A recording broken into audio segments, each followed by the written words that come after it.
Bismillahirrahmanirrahim. Wa an Qubbas bin Ushaymin al-Laisi, dari sahabat ini namanya agak asing, Qubbas bin Ushaym al-Laisi radhiyallahu anhu, semoga Allah ridha kepadanya. Qala, dia berkata, qala Rasulullah, telah bersabda Rasulullah sallallahu alaihi wasallam, salatul rajulaini ya ummu ahaduhuma sahibahu azka indallahi min salati arba'in tatrah, wa salatu arba'atin azka indallahi min salati samaniyatin tatrah, wa salatu samaniyatin ya ummu ahaduhum azka indallahi min salati mi'atin tatrah.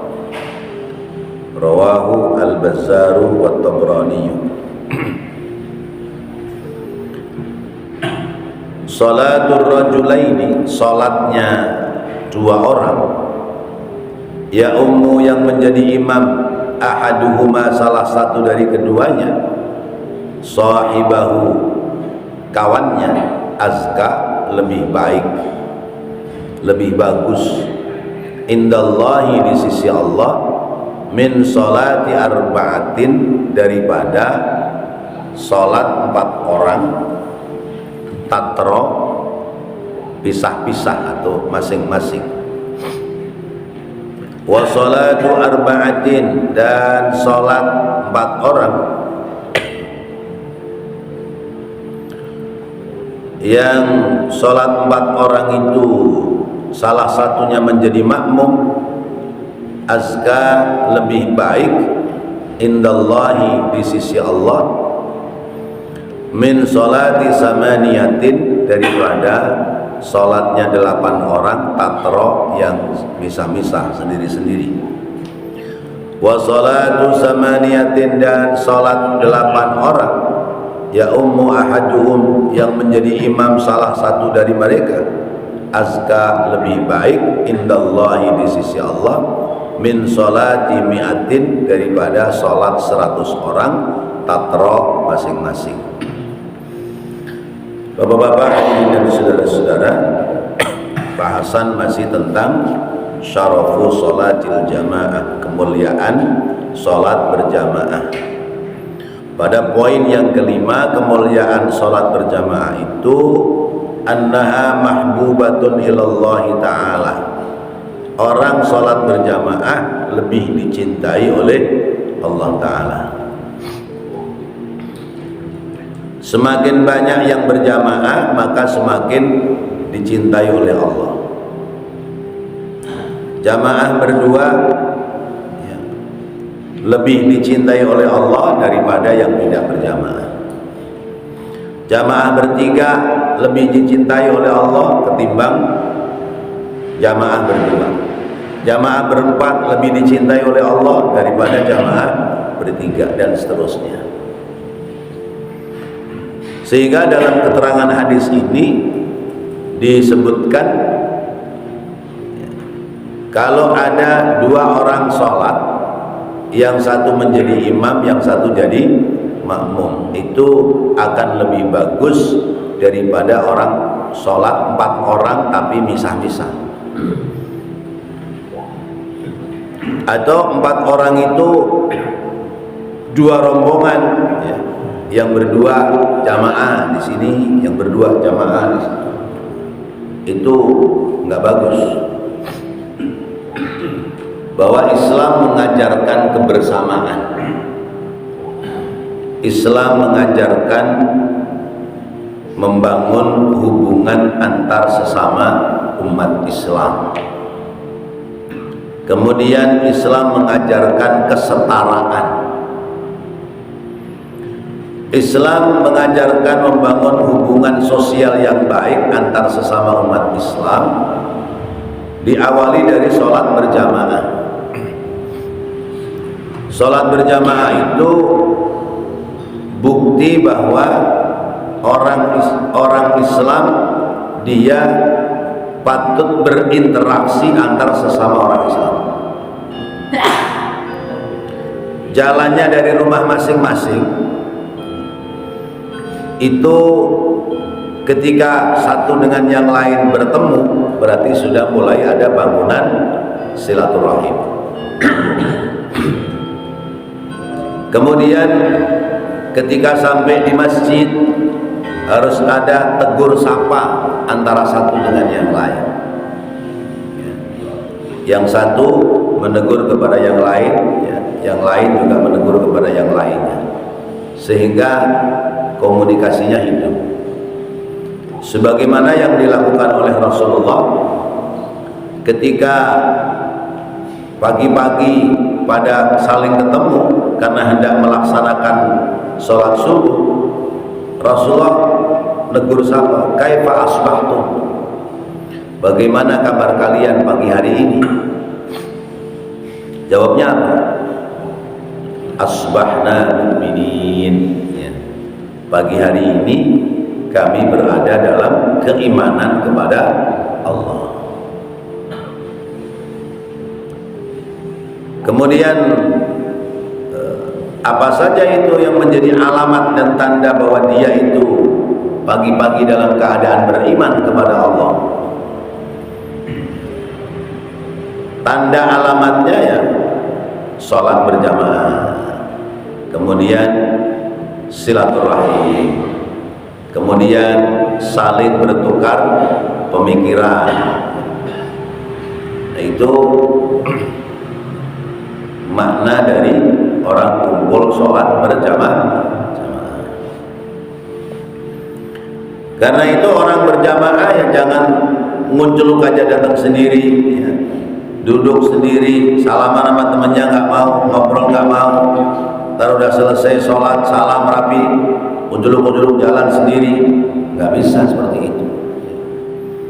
Kalau orang sikapnya seperti itu dalam beragama, yang terjadi adalah Islam tidak akan ada kemajuan. Islam menjadi maju, Islam menjadi tertata dengan baik karena adanya bangunan tali silaturahim. Bangunan tali silaturahim dibentuk, diawali dari sholat berjamaah. Kemudian dalam sholat berjamaah ada kesetaraan, sejajar, sama satu dengan yang lain. Sekalipun di luar masjid satu sosialnya beda-beda, tapi ketika di dalam masjid harus ada kesetaraan. Bahkan imam sering ngingetin sawu sufufakum. Sawu sufufakum artinya luruskan barisan kalian. Wa'tadilu, muqtadil, imbang kanan dan kiri. Kalau kita berada pada posisi di mana kiri kita sudah sempit, kanan kita masih longgar, maka orang sebelah kanan kita colek supaya merapat ke kiri. Atau misalnya kita posisinya di kanan udah rapat, kiri masih kosong, maka yang kiri kita colek supaya merapatkan barisan, ambil barisan mepet dengan kita. Nah, itu bentuk kesetaraan. Kalau dalam sholat berjamaah bentuk kesetaraan dibuktikan dengan bahwa siapa yang sholat berjamaah yang duluan ya ke bagian paling depan, yang belakangan jadi belakang lagi. Mau dia ya, raja, mau dia rakyat, mau dia punya jabatan, mau dia siapa, kalau datang belakangan ya di belakang dia. Kalau datang duluan siapapun dia bisa ambil posisi di depan. Nah, ini namanya kesetaraan, setara ya. Kemudian bahasa yang muncul dalam selesai sholat berjamaah atau sebelum mulai sholat berjamaah, setara, nggak ada tinggi rendah ya. Karena sebab dia ustadznya bahasanya tinggi ya, jamaahnya bahasanya rendah, atau karena sebab dia kaya omongannya ya tinggi, lalu yang miskin omongnya rendah, nggak gitu. Kalau sudah masuk ke masjid, tinggalkan atribut dari luar masjid. tinggalkan jabatan-jabatan di luar masjid, bahwa masuk ke masjid seluruhnya adalah jamaah, sehingga hilang keangkuhan, hilang kesombongan, ya, hilang keakuan dan sebagainya. Yang muncul adalah kita sama-sama dalam sholat jamaah, sehingga digambarkan berdua lebih baik daripada sendirian, bertiga lebih baik daripada berdua, berempat lebih baik daripada bertiga, terus seperti itu. Bahkan berdelapan satu jadi imam masih lebih baik daripada 100 orang tapi sholatnya masing-masing. Ada 100 orang datang, nggak jamaah, masing-masing. Lucu kali ya, sini sholat masing-masing. Nah itu berarti tidak ada titik temu. Kalau orang sholat masing-masing tidak ada titik temu, tidak ada bangunan komunikasi yang baik. Tapi kalau orang itu sholat jamaah, misalnya 4 orang, 1 orang jadi imam, ya, rapi sholat, kemudian zikir, rapi zikir, ada obrolan, ya. Itu bisa ada titik temu, bisa terbangun solusi-solusi. Misalnya, wah ini masjid udah bagus nih, cuman sayang belum ada AC-nya. Ini boleh nih, kita punya ide, kita ngomong sama Pak Ketua biar dipasangin AC, tapi jangan ngomong doang, ya. Kita beliin, kita serahin, baru suruh masangin, nah, misalnya. Nah itu kan muncul ide karena adanya komunikasi. Tapi kalau orang datang masjid jeluk sendiri, sholat rapi jamaah, salaman aja nggak mau, balik lagi jeluk, jangankan bisa terbangun Islam yang kokoh dan kuat, ya, mengatasi hal-hal yang kecil aja boleh jadi tidak akan teratasi karena tidak adanya komunikasi, ya, di dalam lingkungan masyarakat. Jadi sholat berjamaah tidak sekedar sholat berjamaah, tetapi sholat berjamaah adalah cara Islam dalam membangun kebersamaan dalam hidup di masyarakat, sehingga dia berjamaah di masjid dalam sholat, dia pula berjamaah di luar masjid dalam hal hubungan sosial antar sesamanya, akan tertata dengan baik, ya. Kalau yang silaturahim cuma 8 orang, ya, dia yang mendapatkan keuntungan. Tapi kalau bangunan silaturahim itu bisa tertata rapi, ya, akan mendapati sebuah harmoni yang baik, di masyarakat. Misalnya namanya masyarakat, apalagi perkotaan, kan modelnya beda-beda. Ada yang senangnya dangdut, ada yang senangnya sholawat, ada yang senangnya orkes band dan sebagainya. Ada yang senangnya lebih tenang, hening, nggak ada suara-suara berisik. Nah ini kalau tidak tercipta bangunan tali silaturahim dengan baik, tidak muncul harmoni, tidak muncul harmonisasi. Yang ada bertetanggaan jadi saling kesel. Misalnya dangdut, karaoke atau sejenisnya macam-macam. Dia enjoy untuk dirinya, tapi dia tidak pernah memikir untuk orang lain. Nggak taunya tetangga sebelah rumah lagi sakit gigi, ya. Dengar dangdut, gimana caranya?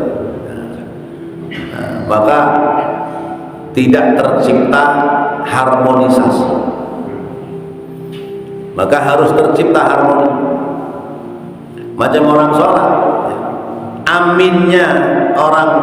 aminnya makmum itu tergantung bagaimana akhir waladhdallin imam. Ghairil maghdubi alaihim waladdallin. Amin. Jadi namanya tercipta harmonisasi. Ghairil maghdubi alaihim waladdallin. Amin. Kan ada harmonisasi. Nah, sehingga indah. Nah, ini harus tercipta di masyarakat. Tercipta di masyarakat, ada harmonisasi. Kenapa? Karena adanya bangunan tali silaturahim, saling memahami antara satu dengan yang lain. Ketika misalnya saya mau nyetel radio atau TV kencang, saya berpikir ini ganggu kan ya sama tetangga. Iya sih, saya senang bahagia, tapi tetangga belum tentu senang. Akhirnya dia ngerem. Nah, inilah harmonisasi. Ya. Kalau di komunitas manusia itu harus tercipta harmonisasi. Kalau komunitas binatang nggak ada harmonisasi. Ya. Ya. Karena apa? Allah tidak membekali dengan hati, Allah tidak membekali dengan akal pikiran yang sempurna. Coba misalnya komunitas soang, ya, ya. Soang kumpul ada 5, itu bunyi semua, ada harmoninya kan? Enggak, udah punya asal bunyi soang, soang, soang, soang. Nah, kenapa? Karena dia nggak ada pikiran. Gitu. Tapi kalau itu pindah kepada manusia, ya, ibarat musik, ya, kalau ada kesetaraan antara musisi dengan penyanyinya, tercipta harmoni, ya, tercipta kondisi yang baik, yang indah. Nah, tercipta kondisi yang baik dan indah berangkat dari sholat jamaah, berangkat dari seringnya berkumpul, seringnya berkomunikasi, sehingga akan muncul silaturahim yang baik, akan melahirkan tenggang rasa antara satu dengan yang lain. Tapi kalau tidak tercipta harmonisasi, sini dongdutan kenceng rokean, yang sini lagi sakit gigi, dia keluar bawa golok, ya. Berhenti nggak tuh? Berhenti nggak? Loh, urusan apa kamu berhentiin kesenangan saya? Misalnya gitu. Urusan apa kamu berhentiin kesenangan saya? Ini kan suka-suka saya, ya. Radio saya, ya. Buat listriknya saya yang bayar, ya. Kalaupun saya ngumpulin orang, saya nggak minta-minta sama kamu untuk beli minum makanan, ya. Kenapa kamu sewa? Ya. Yang bawa golok yang lagi sakit gigi ngomong juga, memang radio kamu, ya. Tapi suaranya kenapa masuk ke kuping saya? Kan gitu. Akhirnya muncul ketidakharmonisan. Jangankan kepada sesama umat Islam, terhadap orang luar Islam saja, kita dalam bermasyarakat tetap harus menciptakan harmoni yang baik, harmonisasi yang baik. Nah, berangkat dari sholat berjamaah, melahirkan bangunan tali silaturahim. Dari tali silaturahim lahir namanya musyawarah. Hal apapun di masyarakat kalau sudah terbangun dengan baik akan menjadikan harmoni yang baik. Ini diantara keutamaan sholat berjamaah, poin yang kelima. Kemudian keutamaan sholat berjamaah, poin yang keenam. Wa min fadailil jama'ati annal musalli yanalu barakatat ta'min. Dan sebagian dari keutamaan sholat berjamaah bahwa orang yang sholat itu yanalu memperoleh barokatat takmini, keberkahan dari ucapan kalimat amin, wat tasmi'i, dan berkah dari ucapan tasmi' yaitu sami Allahu liman hamidah, wat tahmidi, dan berkah dari memuji kepada Allah. Faqad rawa Abu Hurairah, maka sungguh telah meriwayatkan hadis sahabat Abu Hurairah radhiyallahu anhu, anna Rasulullah, bahwasanya Rasulullah sallallahu alaihi wasallam qala, telah bersabda, idza qala al-imamu, idza qala, apabila telah mengucapkan al-imamu imam yakni ucapan sami Allahu liman hamidahu, bangun dari rukuk, imam mengucap kalimat sami Allahu liman hamidah. Sami Allahu, semoga Allah mendengar, liman, kepada orang, hamidahu, yang memuji kepadanya. Atau sami Allahu, Allah mendengar, liman, kepada orang, hamidahu, yang memuji kepadanya. Faqulu, maka ucapkanlah, Allahumma rabbana lakal hamdu, atau rabbana walakal hamd, atau rabbana lakal hamdu mil'us samawati wa mil'ul ardi wa mil'u ma syi'ta min syai'in. Fa innahu, karena sesungguhnya, man wafaqa, siapa orang yang membarengin, wafaqa, berbarengan, qauluhu, ucapannya, qaulal malaikati, dengan ucapan malaikat, ghufira lahu ma taqaddama min dhanbihi, ghufira, diampuni, lahu, baginya, ma, dosa-dosa, taqaddama, yang telah lalu, min dhanbihi, dari perbuatan dosanya. Orang yang sholat mendapati berkah lewat kalimat aminnya. Jadi tadi saya sampaikan, ghairil maghdubi 'alaihim waladdallin, amin. Nah, kalimat amin ini sesungguhnya membawa berkah.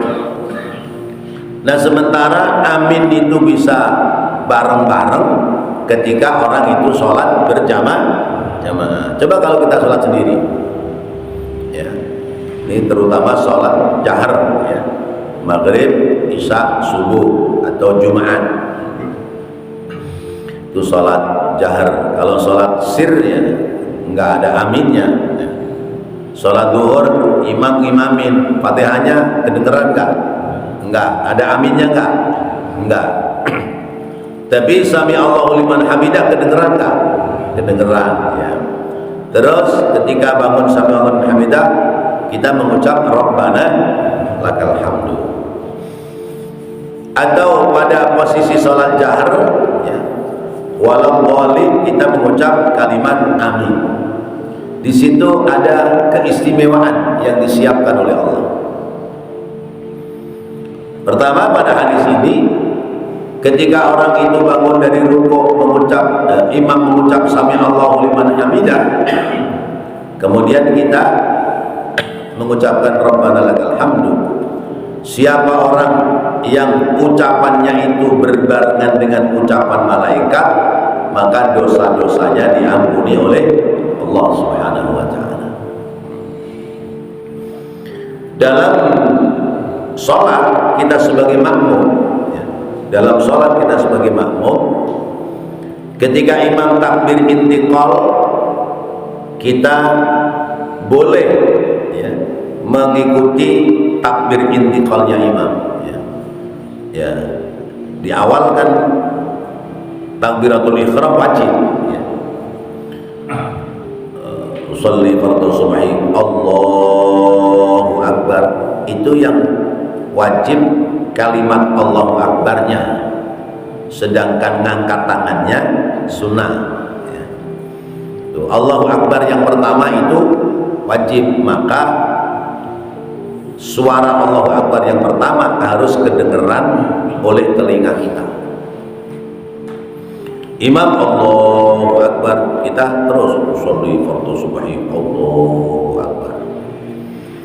Lalu sesudah selesai baca Fatihah, baca surah, imam ruku, imam juga baca kalimat Allahu Akbar. Kita juga baca Allahu Akbar. Kemudian bangun dari ruku, imam sami Allahu liman hamidah. Kita baca enggak? Kalau ngikutin ini keterangan hadis, maka sebaiknya tidak mengikuti kalimat sami Allahu liman hamidah, tapi langsung baca Rabbana lakal hamd. Itu begitu caranya. Sami Allahu liman hamidah, enggak usah Rabbana, enggak usah sami Allahu liman hamidah juga ya. Sekalipun boleh baca itu, tapi karena ingin mengejar supaya kalimat Rabbana lakal hamdu kita berbarengan dengan Rabbana lakal hamdunya malaikat, maka kita nggak usah mengucap sami Allahu liman hamidah. Seperti di masjid-masjid besar yang jamaahnya cukup banyak, itu biasanya imam dipandu oleh Bilal atau oleh muadzin. Imam Allahu Akbar, dia Allahu Akbar. Imam ruku Allahu Akbar, Allahu Akbar. Sami Allahu liman hamidah, Rabbana walakal hamd. Enggak pakai sami Allahu liman hamidah, pemandunya enggak pakai. Sujud begitu, Allahu Akbar, Allahu Akbar. Itu pemandu imam. Itu bagi masjid yang jamaahnya cukup banyak, lalu kemudian khawatir makmum yang paling jauh tidak dengar takbir intiqalnya imam. Tapi kalau di Al-Huda perlu dipandu nggak itu takbirnya imam? Nggak usah ya. Pakai speaker ya, jamaah masih terjangkau, nggak perlu ada panduan oleh yang lain. Nah, kalimat-kalimat itu kalau berkesesuaian dengan kalimatnya malaikat, menjadikan sebab ampunan dosa dari Allah Subhanahu wa ta'ala. Kalau di poin ke-5 ya, sholat berjamaah, sholat itu lebih utama berjamaah, memberikan pelajaran bahwa hidup itu dalam bermasyarakat harus saling tegur sapa satu dengan yang lain. Maka pada poin yang ke-6 ini kita diajarkan lewat sholat adalah harmonisasi antara imam dan makmum ya, selaras sejajar antara imam dan makmum, sehingga ketika itu sudah terjadi, dosa-dosa kita akan diampuni oleh Allah Subhanahu wa ta'ala. Berarti lebih daripada poin yang ke-5. Poin yang ke-6 ini mengajarkan kepada kita harus tahu kondisi orang per orang ya, jamaah di antara kita. Harus tahu kondisi orang per orang jamaah di antara kita, sehingga kita bisa memberikan solusi-solusi dari kekurangan yang ada oleh mereka. Misalnya si A, ini kenapa ini udah 3 kali subuh nggak kelihatan sholat subuh jamaah. Nah itu kita tengok, kita cari informasi, apakah sehat atau sakit atau mungkin lagi pulang kampung atau apa. Ini namanya kepedulian ya. Jadi poin ke-6 ini ada kepedulian antar sesama jamaah. Nanti akan ketemu satu hikayat di kitab Tanbihul Muqtarin, keutamaan ya, atau keistimewaan orang-orang dahulu salafus soleh. Di antaranya adalah gemar memperhatikan antar sesama berjamaah, antara sesama jamaah. Ada satu riwayat bahwa salah satu jamaah pokok di masjid ini dia terlilit hutang, maka harus bayar hutang. Nilainya berapa? 300 juta. 300 juta. Ditawarkan tuh rumahnya, minta harga 300 juta. Kemudian didengar oleh ya, pengelola masjid, ya termasuk ustadznya yang ikut memakmurkan masjid. Lalu si ulama ini mendatangi jamaah yang rumahnya mau dijual. Ditanya, assalamualaikum, waalaikumsalam. Saya mau tanya, bener apa bapak mau jual rumah? Ya, rumah ini mau dijual. Iya. Emang kenapa mau dijual? Habis terlilit hutang. Terlilit hutang. Hutangnya berapa? Hutangnya 250 juta. Saya tawarkan supaya laku 300 juta. Dengan asumsi yang 250 buat bayar hutang, yang 50 juta, 25-nya buat kontrak, 25-nya buat bekal usaha. Gitu. Buat bekal usaha. Nah, lalu kemudian sesudah disampaikan seperti itu, kata Pak Kiainya ini, ulamanya ini, udah sekarang begini, kamu nggak usah jual rumah. Ini saya sudah bawakan uang 300 juta. Yang 250 kamu bayarkan hutang, yang 50 buat bekal modal usaha. Masya Allah, luar biasa. Nah, akhirnya dilaksanakan. Ketika sudah dilaksanakan, maka kemudian orang itu bangga, bahagia, senang. Nah, kenapa ini ulama sampai berani berkorban, mengeluarkan biaya sebesar itu? Karena pertama, seandainya rumah itu dijual, kemudian yang membeli orang luar Islam, maka berarti ada orang luar Islam dekat masjid. Namanya beda akidah, beda agama, otomatis terhadap kegiatan masjid itu bertolak belakang.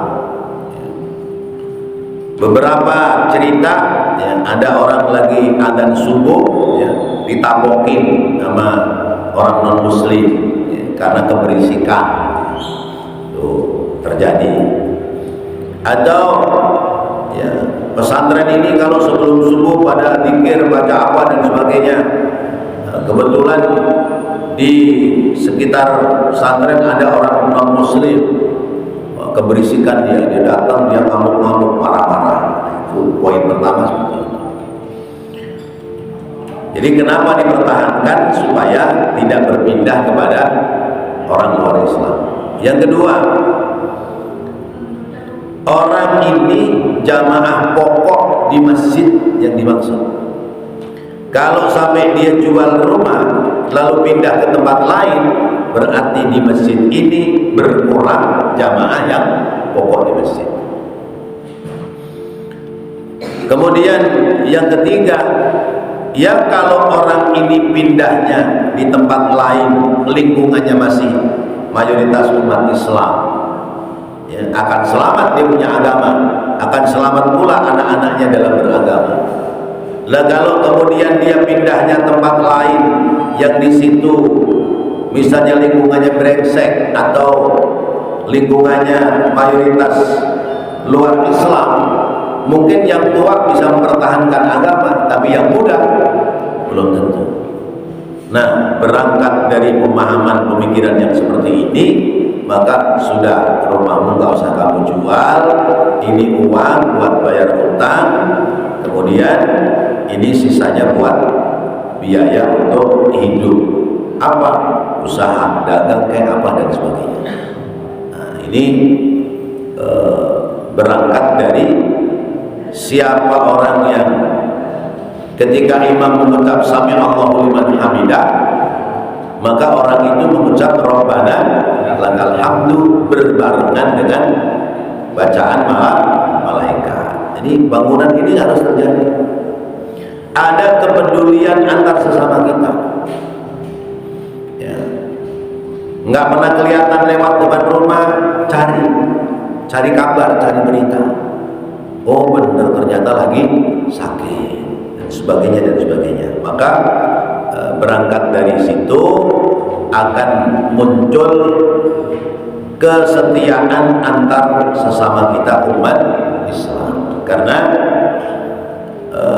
al-muslim lil muslim, al-mu'min lil mu'min kal bunyan yashuddu ba'duhum ba'd. Orang mukmin satu dengan orang mukmin yang lain itu seperti bangunan yang saling menguatkan antara satu dengan yang lain. Di hadis lain Rasul menyatakan al-mu'min kal jasadil wahid. Orang mukmin, ya, lil mukmin, orang mukmin satu dengan mukmin yang lain, kal jasadil wahid, seperti badan yang satu. Idza ishtaka udhun ishtaka ghairu. Idza ishtaka ghairu ishtaka ghairu. Kalau ada satu anggota badan yang sakit, maka yang lain ikut merasakan sakit. Terutama yang paling cengeng mata. Yang sakit tangan yang nangis mata, yang sakit gigi yang nangis mata, yang kesandung kaki yang nangis mata. Nah itu namanya kita punya kepedulian antar sesama kita, sehingga tidak sekedar harmoni dalam sholat, tapi juga harmoni di luar sholat.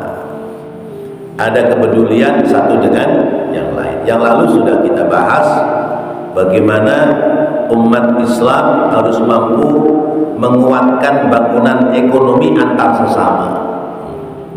Karena makna sholat berjamaah di poin yang keberapa itu, keempat atau ketiga, adalah kita saling menghidupi antar sesama kita umat Islam. Kalau tetangga kita dagang sembako, maka belilah sembako kepada tetangga kita, jangan beli kepada orang luar kita. Kita butuh ayam, misalnya tetangga kita, jamaah kita ada yang jualan ayam, kita belanjanya kepada jamaah kita. Jadi ekonominya akan berkembang di situ. Ya, kita butuh jahitin baju, tetangga kita, jamaah kita ada yang tukang jahit, maka jahitkan ke situ supaya ada nilai lebih dari harta kita, manfaat kepada sesama kita. Itu yang harus kita gerakkan sehingga menjadi kekuatan yang kokoh kita dalam beragama dan bersosialisasi di dalam masyarakat. Berangkat dari sholat berjamaah, berangkat dari harmonisasi zikir dan doa antara imam dengan makmum. Wallahu a'lam bishawab. Mudah-mudahan apa yang kita bahas, kita pelajari menjadi ilmu yang bermanfaat. Amin ya Allah ya rabbal alamin. Rabbana taqabbal minna innaka antas samiul alim wa tub alaina innaka antat tawwabur rahim. Rabbil ighfir warham wa anta khairur rahimin. Wa sallallahu ala sayyidina